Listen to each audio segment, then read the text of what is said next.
Good to see you. Dinesh, you put out a movie that was very critical of President Obama. It was called 2016 Obama's America. Because of that, do you think you were targeted?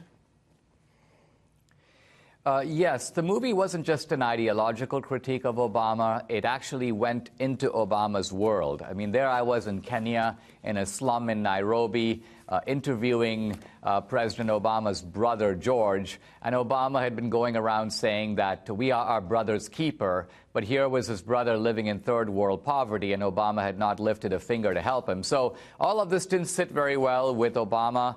And I think in retaliation, he unleashed his dogs, Eric Holder and this fellow Preet Bharara in New York, to go after me. Now, you were pardoned on virtually the same day, or in the same statement, I believe, as Rod Blagojevich had his sentence commuted, and Martha Stewart was given a pardon. So you're in the company of Blagojevich and Martha Stewart. I think he was just talking about pardoning them. I'm sorry, I didn't get that right. But how do you feel about being in the same statement as those two? Well, if I'm right, my pardon was handled separately. The president had called me the day before. He said that he had looked at my case. He said he knew it was fishy from the outset. But his words were, you got screwed. He goes, you committed a technical violation, but those people, meaning the Obama people, went after you with everything they got. And he said he was going to set that injustice right. Now, the very fact that Trump is considering pardons for people like Blagojevich tells me that this is not ideological. It's not Trump pardoning his own team.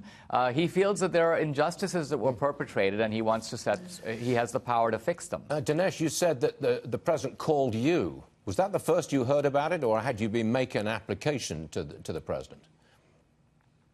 I made no application, Stuart. In fact, there was a social media campaign to collect petition signatures to get me pardoned. But I felt it was unseemly for me to campaign for my own pardon, so I didn't even I stayed away from it. Now, I did have dinner, my wife and I had dinner with Senator Ted Cruz about a month ago, and Senator Cruz voluntarily said, look, I'm outraged at your case. I'm going to ask President Trump to pardon you.